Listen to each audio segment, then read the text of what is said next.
anything that squeaks. If we get her a squeaky toy, she'll just lay in the middle of the living room and very slowly.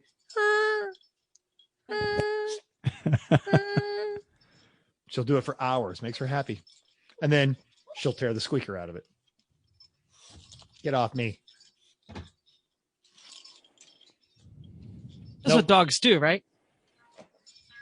Oh, yeah. Hey, look at that. We got music. Aaron, go Brawless, everybody. It is St. Patrick's Day.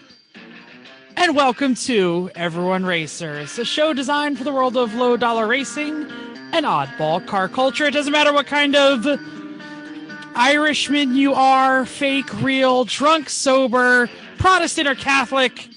You're all welcome here as long as you build a race car and drive it hard, etc., etc. Join us each week for tech discussion, tips, tricks, news, and notes in the world of amateur endurance racing. And whether it's on the spot, hella sweet, or we're lucky enough and Chrissy gives us just the tip, we're sure you'll giggle a little and learn even less. Everyone report to the paddock. This is Chris. This is Chrissy. I'm Jeff. And I'm mental. And thank you for coming back and listening to a Luck of the Irish episode of this podcast, because we're recording on St. Patrick's Day, which is what Jeff said, but also it is a Blink episode because it's episode 182. Don't forget your bingo card, because you never know if you're going to win. Okay. Mental. What are you working on? Spent the weekend down at Austin, at Driveway Austin with Extreme Experience. Finally, third event, got a chance to drive that new Mercedes AMG GT R that they have. 577 horsepower, twin turbo, mid-engine front V8, and so good. It's just so good. They were trying to, it rained, so they were trying to find a mode that was dangerous in the rain, and the car would let you get stupid, but wouldn't let you go full nutso on that one. But it's got this nice 7 feet of hood, short trunk. You're basically sitting on the differential. It is an amazing car to drive. Found out that if you don't have it in full on track mode, if someone gets in the brakes nice and firm, the safety features will automatically tilt the seat back if they're not all the way. The car beeps and it ratchets the belts. Won't let them go. Well, that's fun. Won't let them go for the next 3 laps. So you spend the next 3 laps going, okay, yeah. I totally got our wagon to do that one day. Yeah. But it's Sure, great his feedback. doesn't have pink noise. Ours does. No, ours has pink noise where it just goes through the stereo to prepare your ears for the sound of the impending collision. No, this one, it doesn't have pink noise. Yeah. But what it does do, because it's an actual 7-speed dual clutch, what it does do is that Jaguar F-type trick where it just kind of starts popping raw fuel into the exhaust. So as you come into the corner, you're on the brakes and you bang down on the shifters, it so it's great. It is an amazing car. The warranty on my house is out apparently. Thursday before I left to catch my flight, came home, pushed the garage door opener. I see the garage start to raise, grab some stuff in my car, look up, door is closed. Okay, this is curious. And I go inside. The chain is hanging limp from my garage door opener. The gear on top of the garage door opener that ratchets the chain one way or the other sheared off completely. So the last 2 days I've been installing a new garage door opener. And the thing Hello, I am looking for Christian Ward, and I'm here to talk to you about your expired house warranty. Yeah. If you would like it not to be canceled, please call me back. When you buy these big durable products, you forget, because you keep them forever. It's not like a phone you get every couple of years and you expect these incremental increases. But I've not bought a new garage door opener in years. Technology is really impressive. This thing is so quiet. I can. Did you get Bluetooth? I don't, but it is phone capable. Oh, very good. But this thing is so quiet. It uses a belt instead of a chain. It's really interesting. And then there's the roof saga. Last year we went 250 days without rain. And then when it rained, it tore my roof up. So I went up there. I've been doing some repair work. I've got all of the tar off of it. I am preparing for new sheathing. And I have ordered the EPDM. It should be here next week. So as Friday, I am working at Extreme Experience. My lovely patient bride texts me, thunderstorm. So now every single piece of sheetrock in my house attached to a ceiling is ruined. So when I get the new roof on, I will shortly after that be redoing all of the sheetrock and probably most of the insulation as well. Didn't they seal the hole? Yeah, they, and then I went up cover the roof. Yeah, and then I went up there and tore it all off because I'm redoing the roof, and I had to put new sheathing down. And to do that, you got to tear everything out of it. And yeah, so here in New Jersey, because we expect rain, when we leave the work site, we put a tarp over it. Yeah, well, like here in that Las night. Vegas, here in Las Vegas, where we don't expect rain, we don't. And then it rained like 2 more times. So Vicky got up there and put the tarps on it and just laid whatever she could to try and hold it into place. Now it's all being held by the sheathing that I've been picking up this week and putting up there. And I'm taking the next couple of days and I'll be working on that for preparation for the EPDM. So the saga continues. And I've been driving the Toyota because I need a truck to do truck stuff. That's about it. Everyone raise your Wow. hand if you thought Mental's roof was going to go smoothly and easily. Nope, no hands. Those Got of it. you listening in No, podcast, including land, my hand not coming Not up. a single hand went up. No. I bet Everyone in their car right now is looking at the radio going, yeah, duh. Nope, Yeah, no no, hands. that's not going to happen. It would have gone smoothly if Jeff had cleaned out his garage. My garage is moderately clean right now. That is So there's- a relative concept. It is There's relative, absolutely. Is there a path that 2 people can walk next to Oh, each other? absolutely. anywhere? There's even like room to work in there. It's like room for Standing. No. What 2 did you get rid people of? standing. No. Pictures are required. Okay. I'll send you pictures because I will be hopefully finishing railing this weekend at some point Good. between my trips to Reading to finish what we started this weekend. I will move into what I'm working on. Please. It was a work weekend at Three Pedal Mafia. What do we call you? You're not South anymore. No, the We're- CNC. It's the CNC Mayhem Factory. Mayhem Factory, whatever. Chris and Chrissy's house. We went to try and wrap up some of the Z projects. I had like 4 different sets of things to do, and 3 of them failed. So I bought the PCM mounting. What is the other little doohickey there, Chris? It's The thing that does the trans throttle. control. No, the throttle TAC module. TAC module. TAC. The TAC module TAC. and the ECU mounting brackets. So I got all that done, and I did some wire management up in the corner where the battery usually lives, and I put in a circuit breaker, and everything was going really well. And then I said, now I'll do the air filter that I bought. No, that thing didn't fit. It was broken from Amazon. It was terrible. It was too Enormous. It was entirely too big. Never mind. I was going to say something dirty, but it's not that kind of. The tube was really too big. So then I tried to put the radiator overflow bottle that I bought, and it also was too big and the wrong shape. So I don't know, Peyronie's disease, whatever. Both of them are getting returned. Have already been returned. Thank you, Amazon, and returns through Kohl's.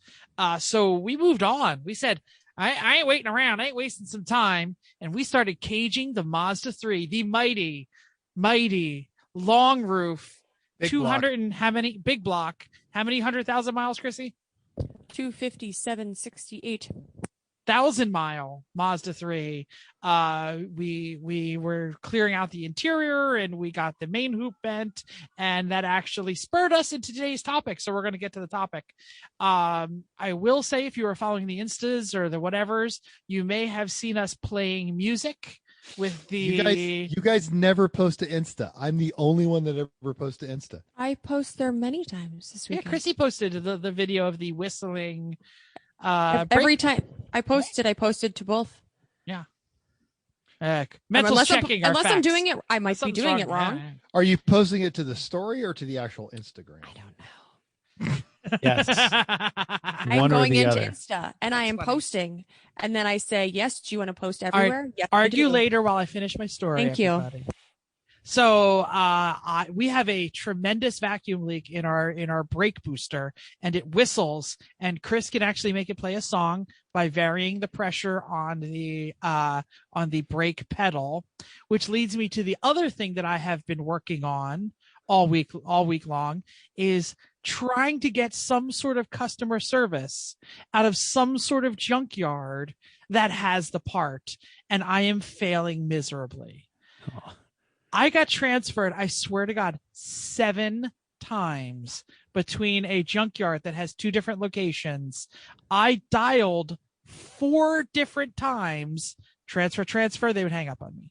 Call back again. Oh, I'm sorry. I didn't mean to hang up on you. Hold on. Let me transfer. No, don't transfer me for there. They just transferred me back. Oh.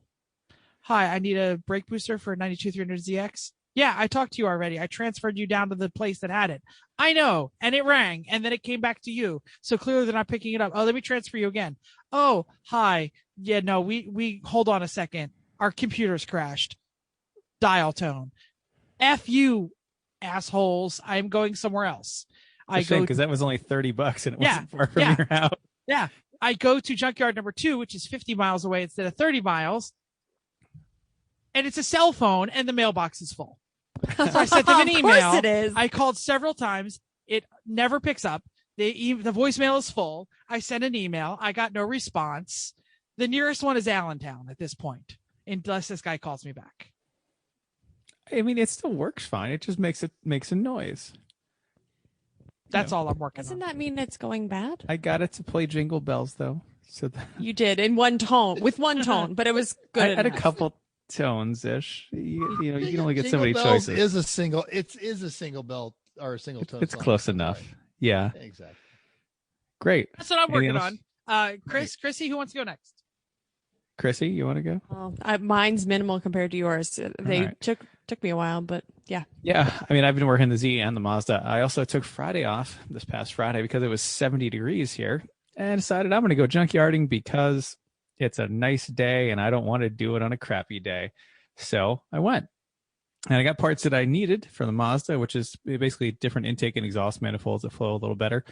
And I got a future upgrade, which is a Mazda Speed 3 transmission, because turns out the transmission we have in the car is a 6-speed is unobtainium, and there are only like 3 in the entire Northeast, and they're $1,500, which is much more expensive than they were when I bought this transmission 8 years ago. Okay, I feel better about not being able to find one here then. Yeah. Yep. Okay. But turns out Speed 3 transmissions, no one needs them because they don't break, and they're $350. And the Speed 3s destroy themselves. Let's be honest. Yes, the true. car does no longer I work. don't know if they destroy themselves as much as the owners. That's true. Are not exactly kind. So I found a junkyard, an hour away that had it for cheap, 128,000 mile transmission. This gets us a trans that's designed to handle 100 more horsepower than we have, and has limited slip and is dirt cheap. So that seemed like a good endurance racing mod to do. So that's a future thing once the transmission we have finally gives up the ghost, after this one has probably around 200,000 miles on it. So we'll see how it goes. Anyway, on the Z, I got a math problem solved by repinning the connector after a frustrating few times of trying things and it wasn't working. Got the fan working by adding some terminals to the ECU in addition to the code I'd already put on it. Which worked perfectly with the Nissan fan wiring. It was already there. Sanded the hood to get it close enough around our hood scoop. Swapped on the actual race wheels and tires, which look much better than the monster truck 350Z 18s with. They were really tires. big. Yeah. The overall diameter is a good 2 inches taller than the ones we ended up putting on. So that's good. Those are terrible, ugly wheels, but they were cheap when we bought them. They were on sale. That's all that matters, and the right size. I like the way they look. Good. They're black wheels, which don't feel bad on the for us. street. Don't do that. No one likes on black a wheels. racetrack when you've got race pads and you don't feel like scrubbing them every freaking time. Yeah. You look at the wheels you had on the Honda, those poor things. Yeah, those are a shame.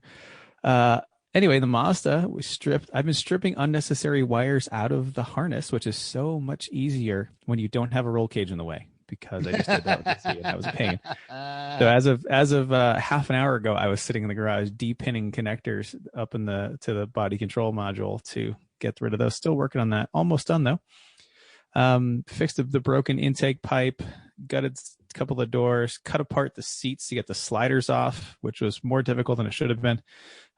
Welded the driver's seat bracket to the sliders and painted it and installed it, and everything's great, which is nice. Also followed our own advice on the seat thing. We used the stock sliders in the stock location. It was great. Would recommend. 10 of 10. So to that end, are you using the Sparco like L shapes to hold Yep. the new racing in place? Fantastic. Yep. Those are just welded right to the tops of the sliders because the spacing on the Mazda 3 sliders pretty darn close to what you need for the OMP racing with the L-shaped brackets. So that worked out great. So I still need this weekend coming up where we're going to have some more work on Saturday with people here. I need to finish the wire removal and weld in a main hoop diagonal so that the main hoop can be positioned correctly for bending of the forward bars. And the Z ran great when it ran around the block and drove into Jeff's trailer after I last touched it. Just want to make that clear. And I didn't mention. So when it left Chris and Chrissy's house, ran great. Yep. Okay. So any problems that arise between now and pit race? Okay. My problems. Yes. So I should mention that I backed the Z out of my trailer. I live on a cul-de-sac. I drove it down to the cul-de-sac. I turned around in the cul-de-sac. I punched it once. It lit up the rear tires immediately because it was a little bit drizzly, and put it into my driveway where it idled perfectly fine for 20, 30 minutes while I did some other car shuffling. And then it just wouldn't tack up. It just didn't recognize that the gas pedal was moving at all. It just still seemed like it did a little bit, like it was doing the rev up. It was doing the rev up thing for a little bit, and then it did nothing. Like it changed, and then I don't know. We'll figure it out. I'm not worried. Yeah, it's a software issue. It's not a hardware issue. It left great when it left my house. Ran great, and it ran great when it got to Jeff's house until he drove it around and something happened. It was putting it in the driveway. It's like a mechanical cursed island. You're not wrong. Yeah. It entered the Wakeman Island. Uh-huh. Chrissy, save us by telling us what you worked on. You just entered the Wakeman zone. I did a Mazda brake pad swap. I helped gutted the door, and then I helped Jeff with some projects, and I fed some people. So, yep. We did a lot of work clearing the interior of your Mazda 3. Interior is mostly done. No, I mean like bashing things and moving things, chipping, cut some holes. Yeah, he cut. Yeah. I mean, I did stuff. It's just that I didn't have any projects that were solely mine. So we didn't complete much.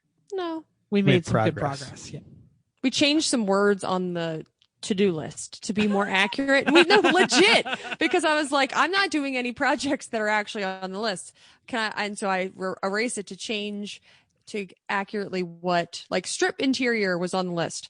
We did most of that, but there's a little bit left of the sound deadening that Chris said not to do right now. So I was like, well, I can't finish that. And I didn't check anything off to say that I stripped interior because it's not done yet. So we changed words. It's a big one though, like cage.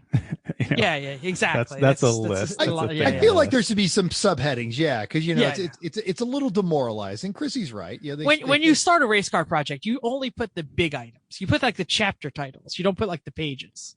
Yeah, true. News and notes time. Grow out that mullet. Dust off your Jeff Gordon jacket because Rodney Sandstorm is headed to Le Mans. That's right, folks. 2 of the factory C8Rs will join Porsche and Ferrari in the LMGTE Pro class. Chevrolet Racing has not released any details about the team's return to Le Mans, but a spokesperson claimed they would discuss the Le Mans program in the coming weeks.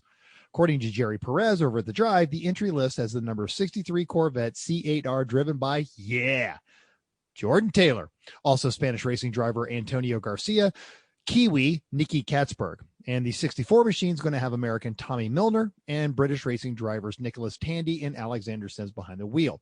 Now, it's a year ahead of our press debut at the 24 Hours of Le Mans in 2022, but who cares, because that Instagram is going to be awesome. Oh, that's me. Sorry. I was sending us a text message about the future of the show. Formula One testing has wrapped up in Bahrain, because I think it's only 2 syllables. I don't think it's Bahrain. Much. I know you said it right. Yeah. Bahrain. And the buzz is that Red Bull, baby, might actually be a threat to Mercedes. I'll believe it when I see it. The new Honda engines propelled them almost a half a second faster than the AMGs. The W112 is not composed as Hamilton as is not composed, and Hamilton spun after getting hit by a tailwind. How slow do you have to be going into Formula One for a tailwind to catch you? He told the press, "We're just not quick enough," and added that Mercedes has lots of work to do before the first race. The race itself is just 2 weeks away, so if you have joined our if you haven't joined our fantasy F1 league, you totally should, because you'll get stickers and maybe some crap like a koozie if you win. Jeff will draw you a picture. Sony's making us we've got a listener. We've got a listener making a trophy, actually. Oh, I was going to actually get a trophy. Yes. So yeah, if they're making a trophy, even better. Awesome. Links in the show notes. Yeah. Links in the show notes, not only to the Formula One story, but also to our Formula One league. Perfect. We're skipping over yours. Yeah, that was a note to us. I wasn't so sure. Little. The only thing I care less about than electric Audis is college basketball. So next. Short version. Audi's not making any new motors. Moving on. Okay, in a piece of very sad news, Sabine Schmitz has passed away at the age of 51 after losing her long battle with cancer. Schmitz won races from 2 German endurance race events, as well as taking one of the series racing championships in 1998. She won the 24 Hours of Nürburgring in 1996 and 97, all with BMW M3s. She was also a Porsche factory driver. Outside of racing, Sabine was qualified helicopter pilot, a graduate of hotel and catering, as well as a sommelier. She rose to fame with the fastest taxi driver in the world, operating one of 2 BMW M5 ring taxis and lapping with passengers around the world's famous Nürburgring.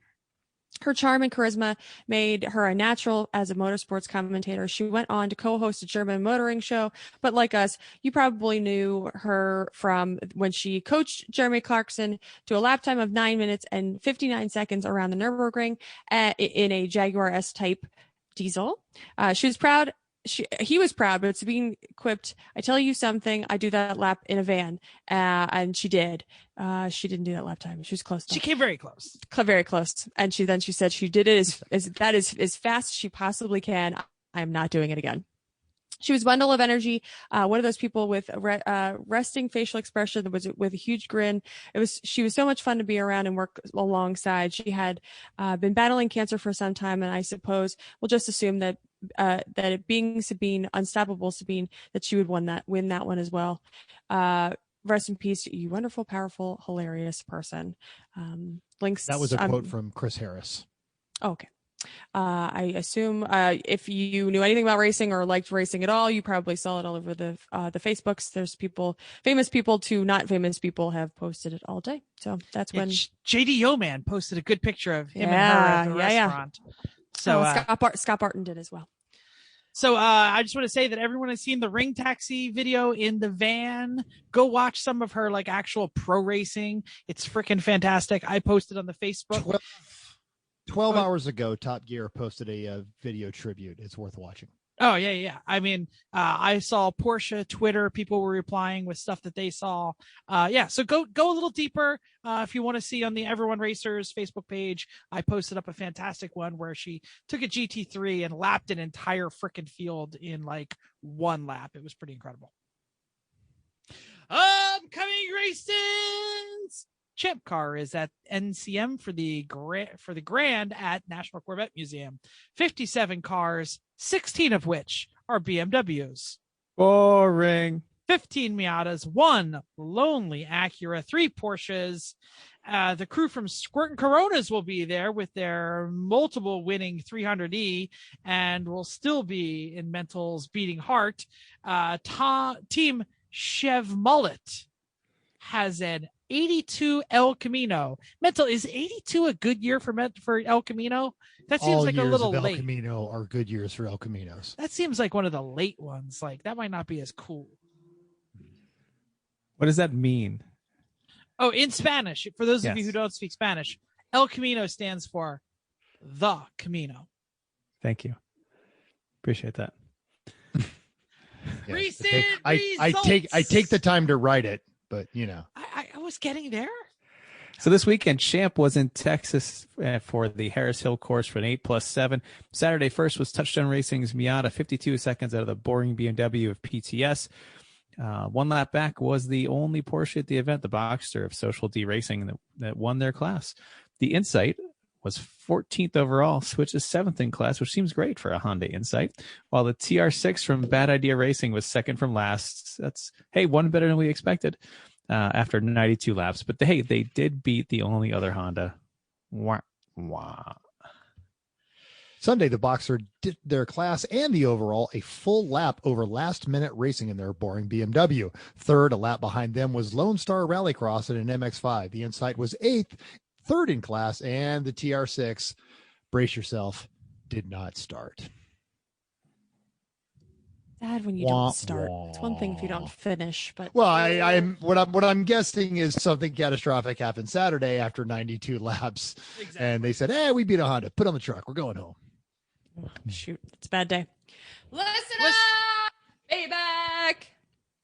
Peter Adams took time to actually email us. Dear E1R crew, your world of home improvement tips and poor Las Vegas internet connection has gained a new listener. Reliving our own previous Northeast Lemons races via your recaps has helped us drown out the angle grinder as we, too, prep for the start of the 2021 season. Keep up the good work, and if the Mazda makes it to pit race, we won't. It won't be there only in a Duratec. It won't be there. The only Duratec 2.5 out there if our own engine swap consents to run. Signed, Pete from number 82, the Hoop Duber. Hooptober. It was a black Ford Focus. That's that Focus wagon, right? That looked like a submarine, and he's got a 2.5 oil cooler for us. So, but I think we're okay. But thanks for the part. Yeah, we've got an air to oil cooler, but thank you though. Yeah. Appreciate that, Pete. Yeah. Jeff Erling Lang posted on YouTube, wanted to say a late happy birthday to you as well. Yeah, thanks. And technical discussions, Michael Krenzer pointed out that power steering is easy. Electric from the Japanese cars listed in here, including a link of a list of electric power steering units for LS swaps and others. It's in our show notes or in that YouTube comments section. Standing, he said you need the motor, computer, and likely intermediate shaft. It requires a 40 amp fuse, but only pulls 5 to 15 amps of normal use power and switched power and ground. We have them on 2 race cars and a 65 Mustang. Total invested, including spares, about $200 for 3 cars. That's pretty sharp. Absolutely. Yes. Yeah. And so thanks for that list. That was awesome. Absolutely. I know he didn't compose it, but it's a great link. Yeah. Moving on. Randy B was also on the tubes. He said, being awarded the race win 4 days later, all in the plan, baby. Steph Schrader actually texted me to say this Seats episode is mostly about the opposite problem so far. Where are the short people at? And then she also added, F yeah, Tractor Supply, my favorite race car store. John Butler, the starter from New Hampshire Motorsports that everybody knows from his gnomes, was at Daytona, took a picture with his favorite half-naked barmaid in a 3-Pedal Mafia t-shirt and gave us a shout out. So thanks, John.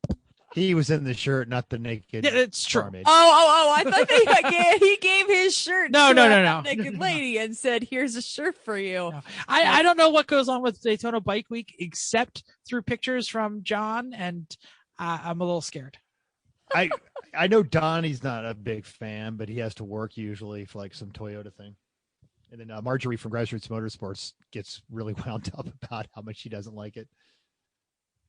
All right. Well, he had a good time. It sounds like the kind of thing where if you live there, you hate it. Yeah, probably. Yeah.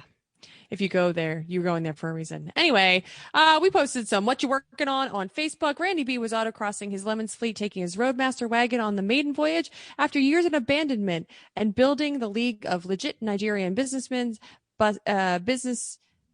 AKA the LOL NB bus. He included these wise words: if you're going to make bad decisions, make interesting decisions and make lots of them.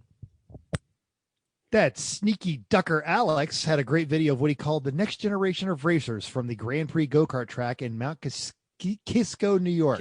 GPNY.com and on Instagram at Grand Prix New York. If you're ever near Mount Kisco, look them up. About that video, the girl that won, they've got that Saturday league. The girl that won is a 12-year-old, and she is battling cerebral palsy, has almost no use of her right arm, and would crush everyone that day by like several laps. She's one of their fastest people, so he loves working with some of those folks. Cool. Fantastic. Was it my turn? I was in the wrong spot. Mental, your paragraph is about.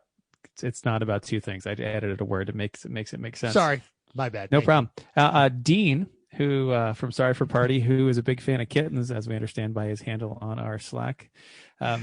He was reinstalling the exhaust in his wife's Fisker Karma after welding this engineering masterpiece back together. His picture showed one really incredibly awful design. And we've raced Mental's Datsun, so we're familiar with awful exhaust designs. The best thing about the Fisker is the grill. Looks like a cheesy mustache. There are a lot of great things about the Fisker, for which I have driven. It is a wonderful car. Darren Greatly Racing showed off their fender flares made entirely from repurposed metal from the car. David Eckel, Jersey boy, said, preemptively scouring the junkyards and auto parts stores all around Wampum, PA for all the parts in our new race car, which will certainly break. Can't wait to see the new race car. I've totally searched car part for engines near the racetrack where we are going to see what's around just in case. Glenn Farney showed off his new 4.3 liter block on an engine stand, which prompted Ken Polk to observe a 4.3 is just a 350 minus 2 cylinders. Oh, God. 4.3 liters are all over the place. Garage Heroes in training Vicky posted El Jefe starting and running. They're getting close. Keep going. And on the Twitters, where it's usually just Donnie and Mental and I giving Dave and Ian a hard time, Fat Crack Racing tagged us in a picture of a lovely bottle of Jameson's bound for a lemons race to be used as a bribe. Because, and this is important, bribes and themes are back, so don't bring it weak. All those poor staffers, their bars are empty. Won't you please help them? Can we play the Sarah McLachlan music now? Yes. Think of the children. I think I know how to do it. Hold on. Only $27 a race. And this poor judge won't be sitting there having the shakes because he doesn't have any booze. Different reason for shakes.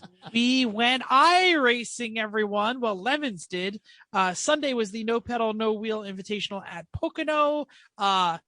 I watched it, but I don't think any of us were there. They did the figure eight at Irwindale, a couple of racing. They actually crashed the server at one point. So, we're doing it correctly. That's yeah, no. There's something wrong with some of the cars. They think that there is a problem with the dirt sprints, the Camaros. Because they had the street stocks. Thank you. The street stocks, because they used them and just literally they were starting the race and bam. I feel like Bob, the physics guy, Monday morning went, not my problem. Yeah. Suck it. I'm out. First time for Bob. That's right. And we had our race. We had our race. We went to Road America this past week. First race was full of radicals, Dallara F3s, and AMG T3s, even without Mantle there, and some other fun cars. Good competition. Second race was MX-5s, the Kia, the Jetta, Skippies, and more. And hey, I was proud to have two actual races without carnage. And I admit I got through both races without a single crash or a single pit or anything. I've never done that before, especially after the last couple of weeks where I have hella butt sucked. So that was nice. I came in third in the second race in an F3 behind an Alien and then Uncle Dave. So I felt pretty good about that. Next week, we're probably going to be at VIR because VIR is great. So join us at 9 and 10 Eastern. Password required. Get on the Discord. It's a good time. Awesome. You know who we won't hear on the Discord? Chrissy's mom. I was going to say Chris or Chrissy because we are never on the Discord. We're on. Don't Just you our guys have a microphone doesn't work in the problem or Oculus. No, the microphone, it doesn't work. It Yeah. works 40% of the time, and we don't know when that's going to be. And the only fix is a restart of everything. At that point, we go, Yeah, whatever. Yeah. You should just get the Discord on your phone and put in a headphone. Effort. But then you can't hear the car. Yeah, you can. Just turn You it off absolutely on can. your speakers. And I don't want to be 'cause one I of those could- people that just leaves the phone on all the time in Discord Yes, and and not then you're, push or talk. Click, click. Yeah. Or you hear the click click, or you're like, no, stop, when I'm not actually supposed to be pushing. Or the breathers. Don't be a breather. When I first got my rig set up, I couldn't get Discord to work into my Oculus, so that's what I was doing. I was using the ear pods under my Oculus and talking in Discord. Yeah. How are you hearing the car though? I actually never have the car. Had the Oculus right there. You just had the ear pod. Ear pod doesn't completely block out your hearing. I always have the car on the TV and the whatever. Who cares? Main topic time. It has been so long since I've introed a main topic. I stole the intro this week. So we're going to talk roll cages, but we're not going to talk about important stuff for roll cages. We're going to talk about the important stuff you do before a roll cage. Yeah, that's right. Buy, build, or bend. That's what we're talking about today. What you need to do is ask yourself, do some self-introspection, self-discussion. You got to know about yourself before you do anything else. This is only the first part of the discussion is what I'm trying to say. We are going to open this multi-part series, and it begins with the discussion about you, not about your car. You need to understand your limits before starting this job. And the bigger question is, what kind of door bars are we going to run? And, how are we going to do this? And what size tube? And how are we going to make the feet? And what's a plinth box? We're not talking about any of that crap today. That's all going to come in later shows. Today is just basically buy, build, or bend. Do you know yourself well enough? And you're going to start with a very simple question. Do you weld well? It's like the question, do you drive stick? If you hesitated at all, or used any qualifier like, well, sorta, or I'm learning, or it's been a while, yes, but the answer is no, you don't weld well. You need to have proper skills and a proper welder to install your own cage. This is serious stuff. So at the very least, a MIG with gas, 220 if possible, but a quality 110 is totally fine for what we're doing here. If you only have flux core or your welder came from Harbor Freight, the answer is no. If you are not confident enough to risk your life and your friends' lives, even though some friends have questionable value, the answer... Look at you. Yep. The answer is no all around. Go find a pro to weld your cage. Another thing to consider is if you are not confident in your welding skills, you might find a local welder that you can hire to do the job with a pre-made kit that you fit together. But very good. If you are not so confident in your welding skills, just don't. This is not the place. But don't tune out because there's lots of things we're going to talk about still. We've got other options for you that are not that. The next episodes you might want to listen to for theory, but anyway, go take a class or something. Practice. You need to lay a bunch of low wire before you do a cage. And you can still start on some of the simple stuff if you're comfortable grinding it out and putting it back in after you had an expert welder go, no. Yeah. Now you've got some options. Picking a shop to do the cage. Everybody's shaking their head. Is this because I'm reading wrong or because my internet sucks? Sorry. Again? Nope. No, you're good. Okay. All right. Sorry. Okay. Now you need to get a kit from a top-notch shop that has done this. And by this, we're talking about endurance crap can. I mean lemons. And we'll talk more about that in a second. Again, a kit shop that has done this many times for lemons. Now we make jokes, but lemons does take safety very seriously. It is an entry-level series and they have that requirements and they are very, very strict on this. Now you can find places, oh yeah, I've made cages lots of times, or I've got that guy that does it in the driveway and you can get a cage done in a day or so, or even a circle track shop. No. Now all of these should give you pause if they have not done lemons cages before. Their designs might be awful. The tubing might be the wrong kind. We had a car roll up to MSR Houston Tech that still the pipe said schedule 40 on it. That is plumbing pipe. It will shatter in an accident and not hold the car together. And they're going to fit poorly. Now, even more so, this happened up at the Ridge. If they know, we know SCCA, we know NASA, we do pro cages, that cage is going to be hella safe. And none of those options will work. We've seen all of these things. We've had to fix several of them. I even saw a guy on Facebook go into a rant that he had bought an IMSA car with a blown engine. It had an IMSA cage in there, and quote, the tech guys failed it because I didn't buy their cage kit. No, it's because the cage extended beyond the front and rear shock mounts. They have to understand Lemons cages, and very similarly, Champ car cages. Right. So you've got to find a shop with recommendations from other Lemons teams that have had success. Out on the East Coast, 3 of the people on the screen right now is Roll Cage Components in Central Virginia. Jim is excellent. The Midwest, you have Izzy's Custom Cages. They've got a good reputation, and they've done several Lemons cars. And on the West Coast, if he can't do it himself, get a hold of John Pagel. He will find a shop that knows what they're doing, and they will keep you safe and make sure you pass tech. You want to see examples of the work of the shop has done and compare them to the well-done and easy-to-understand Lemons How Not to Fail Tech PowerPoint slide on their website. It is fully detailed. It is really easy to understand, even for non-car people. Ask your cage builder about the size, the kind, and the thickness of tubing they will use. Show them the Lemons Tech Guide, and if they dismiss it, you're done there. Go find another shop. If they say, oh, I can make it safer. No, stop. Too many people have been burned by these shops who, finger quote, know what they're doing. If you're going to do this, start at $2,500. It gets more expensive from there. Jeff. I'm just going to mention that I love what you said about leaving the SCCA or the NASA cages might not pass. No matter what series you're in, they're going to have some really specific design elements you need. Some are not better than others, but they all have their different flavor. So just make sure you're reading whatever gosh darn rule book you have. Yeah. At least 3 times a year, someone will get on one of the forums and go, well, I just bought this hella safe NASCAR, IMSA, whatever. Why won't it work? Well, yes, in an accident, you, the occupant of that car, will be fine. However, the Dodge Colt that you literally just punched through like a penetrating bomb into a bunker is not going to be fine. So that is why these cages are built. You have to maintain the crumple zones in this series. Sometimes or things they're like not fine.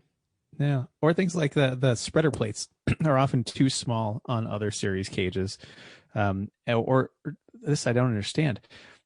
People run the backstays off the hoop to a bar that goes between the strut towers that is in shear. If it ever actually gets any force on it, it's just welded in shear. It's not actually pushing against anything. Like all those things are acceptable in a lot of other series, but they're not here, and I think all for very good reason. So. Yeah. Lemons cages are actually similar to rally cages because they're designed to take forces in multiple directions. But anyway, let's keep going. We're talking cage theory later. That's later. Okay, let's talk pre-bend. So they make sense for a lot of people, but there are a lot of questions, and pre-work is needed to get this done properly. That doesn't include the time to fit and notch everything up properly, and then a quality welder to actually hot glue it to the car. For a kit, the same rules apply as the cage shop. You need to get a kit from a top-notch shop that has done the work for many times for Lemons. Sure, you can buy roll cage kits from Jegs or other various places online, but most of them just won't work. These designs might be awful. The tubing might be the wrong kind, as Mental suggested. They're on the wrong kind. They're too thin. They might just be the type that bolts only bolts together. None of these are going to be acceptable when you get to tech. So again, find a good shop that recommends from other Lemon team who have success, and what we would like to recommend Roll Cage Components. They've done a good job. To get this done, it might be an easy, quick phone call that if you have a common car like an E36, as the shop already probably has the necessary dimensions in their database, or even test car on site. If your car's not common and they haven't done a cage for it, then be prepared to spend some significant time taking very detailed measurements to their specifications. Don't skimp here, because this is super important. The shop's will have a worksheet for you to fill out, and they'll have a worksheet to fill out, and the quality of your results will directly affect the quality of your measurements. Have a discussion with the shop about options like extended door bars to get the cage right for how you want it.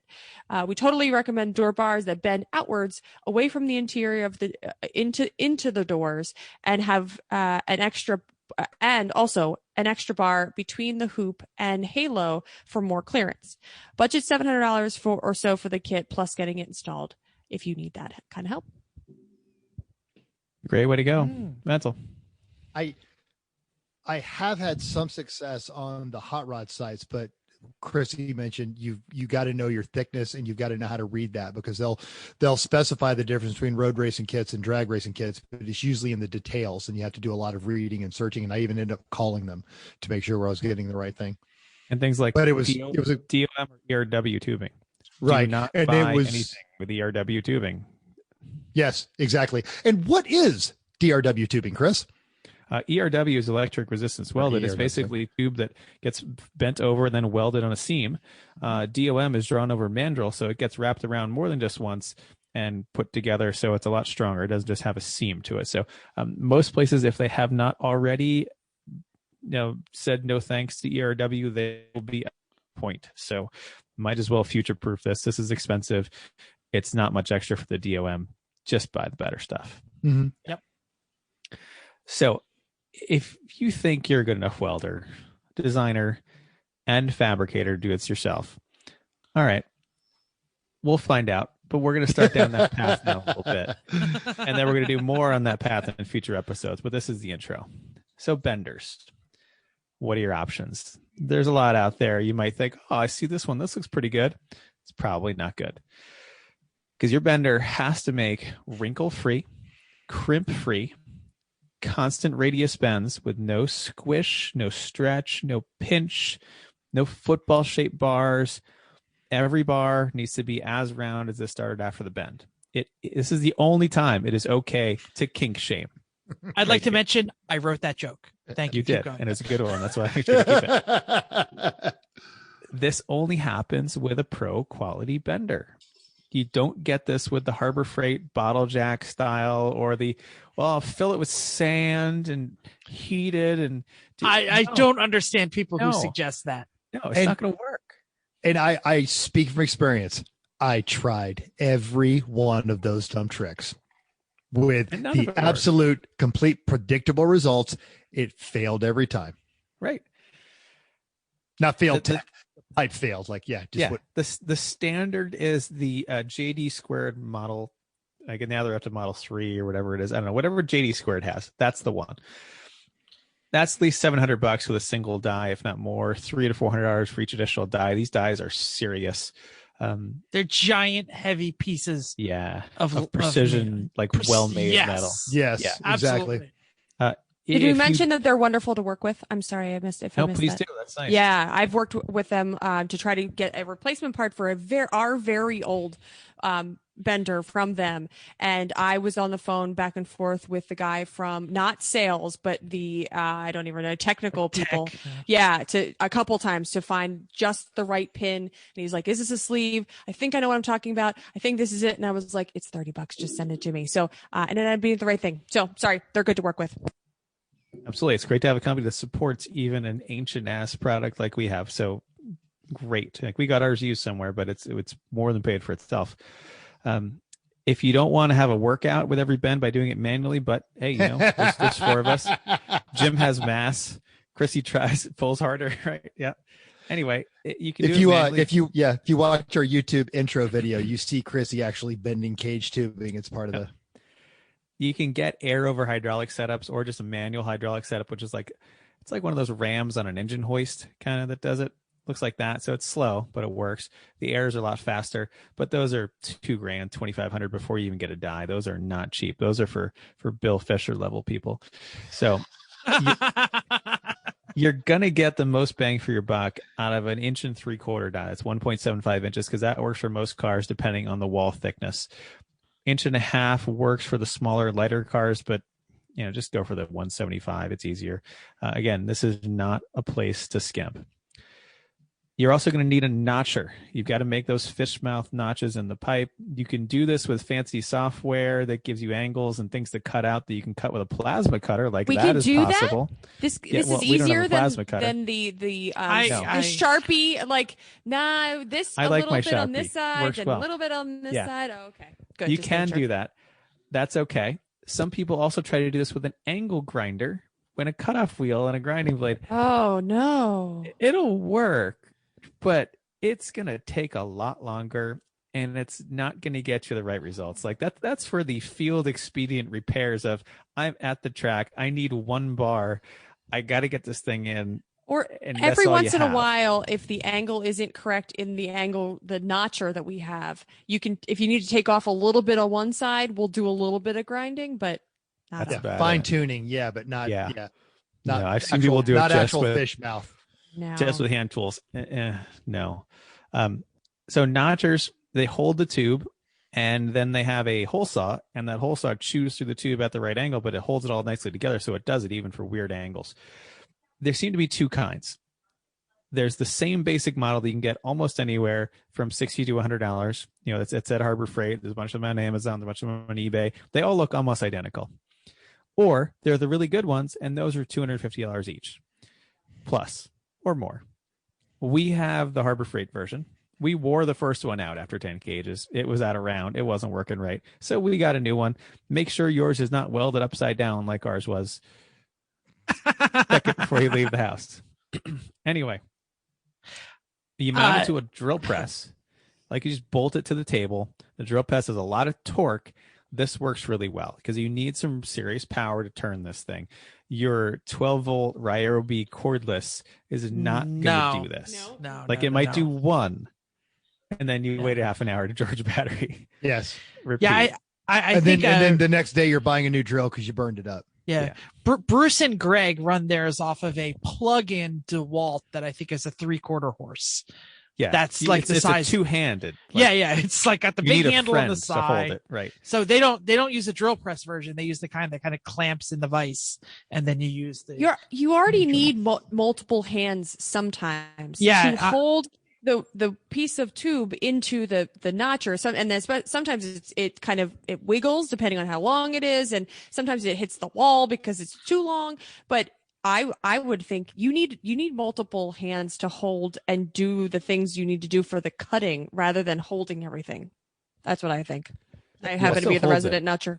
It still holds it. If the notcher is clamped in a big bench vise, and the pipe is clamped in the notcher, and then you're using one, maybe two hands on. It's still. I like the drill press idea. Do that, Jeff. And Jeff. Go ahead. I was going to say that, and if you're a professional and you're running lots and lots and lots of cages, like the Hamsas and the Pagels out there, they have that software that creates the little piece of paper that you tape on that is perfect because you know the angle, and you put the angle in, and if you need a 27 and a 42 and a 12, great.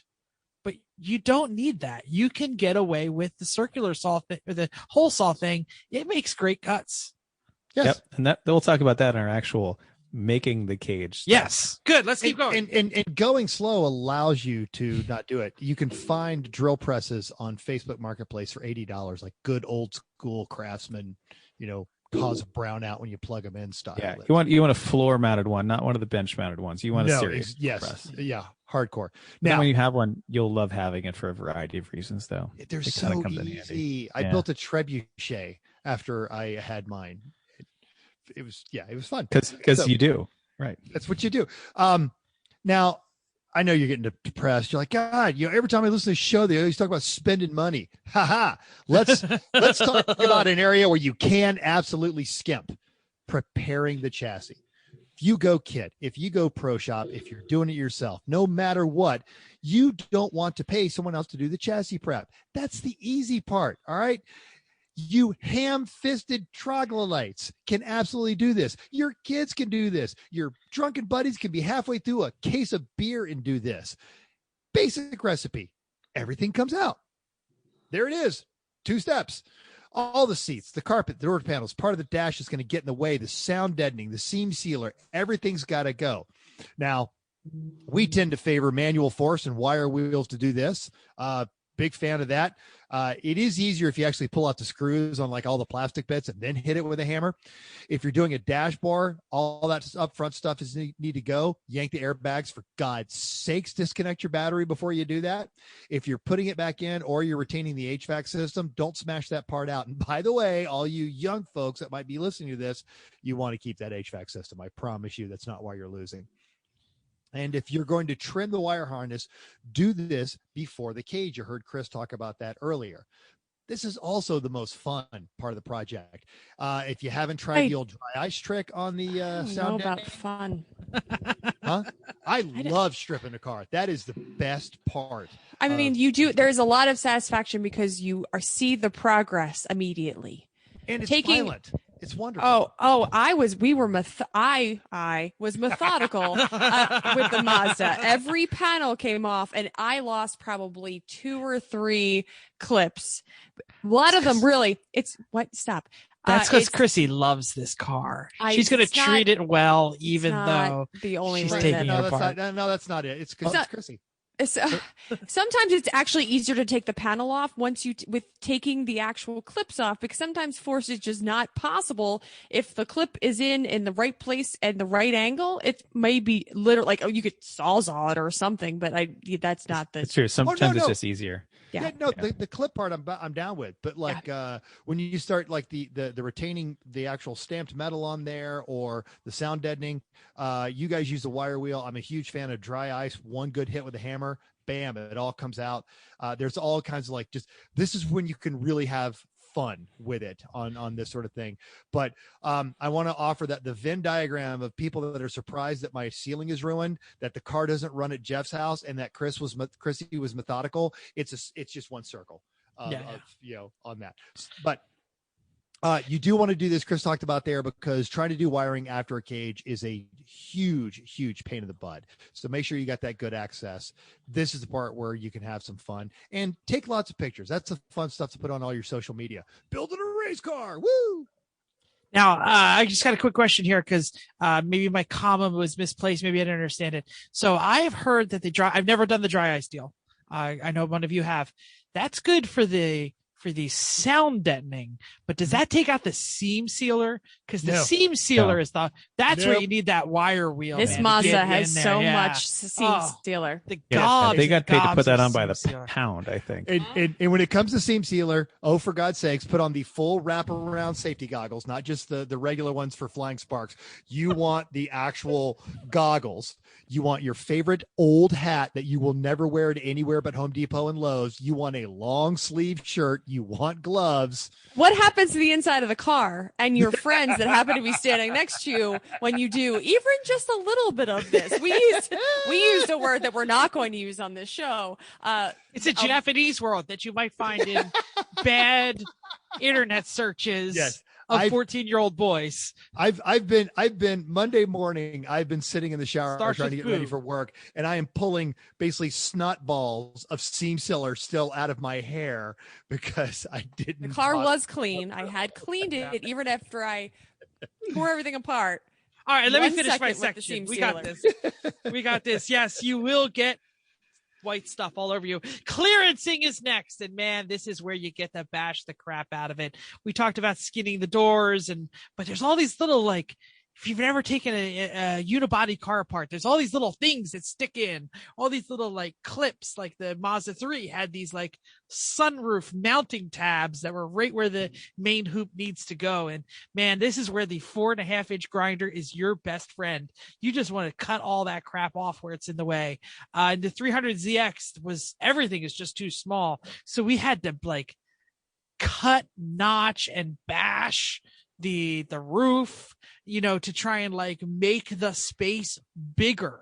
And we did a little bit of this on the we did a little bit of this on the 3 this weekend, because where the main hoop, we wanted it to have you want the bar as far away from your head as possible, and sometimes the car is in the way and you get to move the car. This is my favorite part. Bash the crap out of it.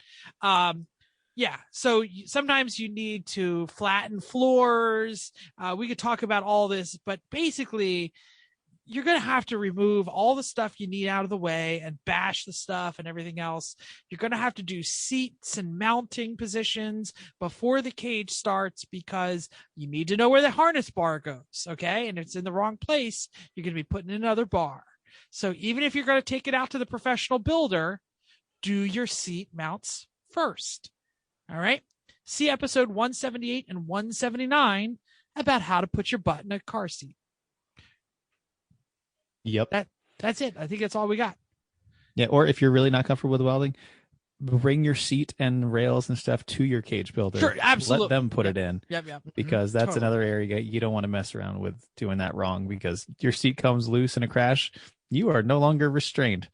Yeah. Or But you you're- have to work all that out. And basically, we're suggesting the things that aren't the cage, you can do to your level of comfort. Totally. Yeah, but even if you get the seat mounted safely but uncomfortably, now you're dangerous again, because 30 minutes into your stint, oh God, you're not paying attention to what you're doing. There you go. Yep. Chrissy, go ahead. One quick note, we mentioned it, I think, but sound deadening, like the carpety stuff. I struggled with this for a little bit. There was some that was all up on the firewall.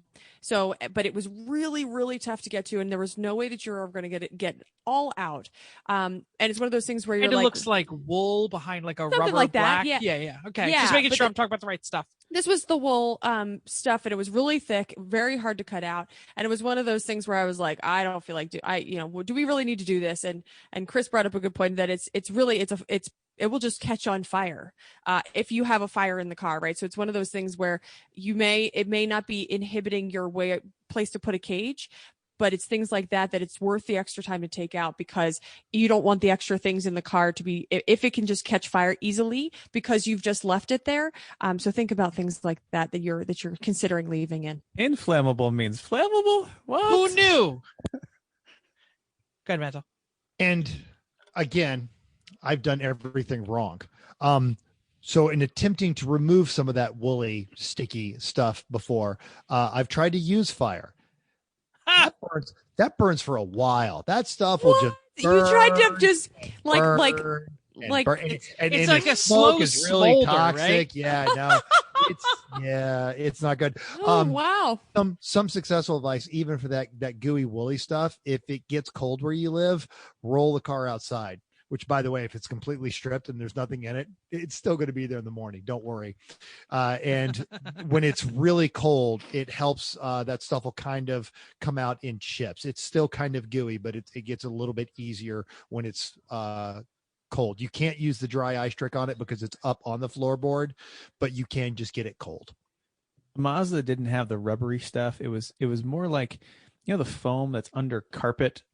It's like that, Like but it was house really, really dense, like really, really dense. You Yeah. couldn't even Oh yeah, no, grab it and tear it. I'm pretty. That's why it burns so slowly and so well. Yeah. And Yeah, the so 300 smoky. But if you get it cold, it still will start adhering some brittle, and also the adhesive will get a little bit more brittle.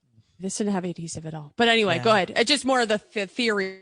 How does it you attach to the Bolted. It's on the firewall and it's bolted behind the dash. behind the dash. Oh dear God. Yeah. Oh, Yeah. I'm so sorry. That's similar to what the Z had. It had like a rubber, like a thick rubber, like sheeting with like army blanket behind it. And Yeah. it was like so that the thick sheeting, the thick rubber was so hard it like wouldn't even cut with like a knife. You had to anyway. Anyway, it was Take it just all a- out. It's going to you burn. should take Don't it do out that. if you can. Yeah. Take as much as you can. Fire's out. bad, folks. Yeah. This is only part one, folks. We are going to be back to this topic. We're going to be talking about theory. We're going to be talking about how to build good door bars and halos and rear stays and all that kind of stuff.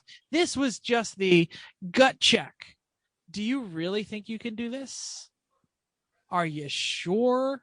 Is your life worth it? So yeah, we just wanted to give you a little flavor. It may not be next week, but in the future we will be going back to this topic, just like we did with seats and motors swaps and all those fuel, all I those think when other we get to the things. So, design elements, we need to make sure to plan ahead and have some visual aids, and that's going to be a better thing for the YouTube watching, interesting. I because like that. Yeah, that's a Yeah. good idea. talking about design elements Yes. is not as easy to grasp when it's audio only.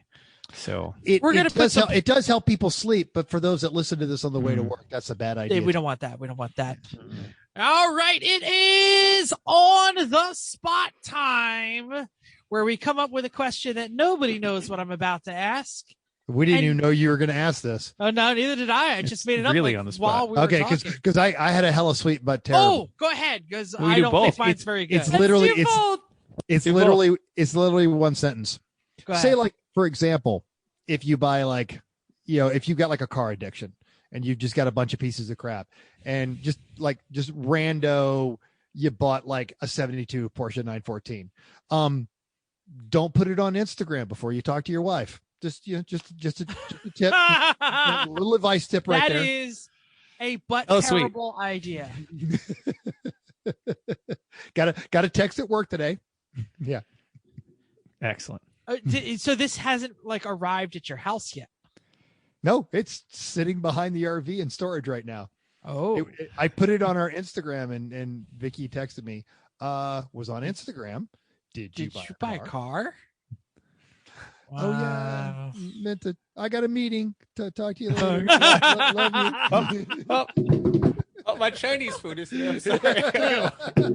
Can't take my phone. Sorry, gotta go. Can't take my phone to the vault. It's classified. Driving through a tunnel. I didn't give an answer to this. I don't know if it was actually a hell sweet but terrible, because I can't. It depends on whose family it is, right? Like, if Vicky's saying it to you, if Jen is saying it to Jeff, or I'm saying it to Chris, that's where I'm struggling what the answer actually is and how the response actually happens. Oh, but the terribleness of what has arrived, I think, is part of the process here. Because if you show up with something like, hey, I got a clean Miata for only like $4,000, your wife might be very happy.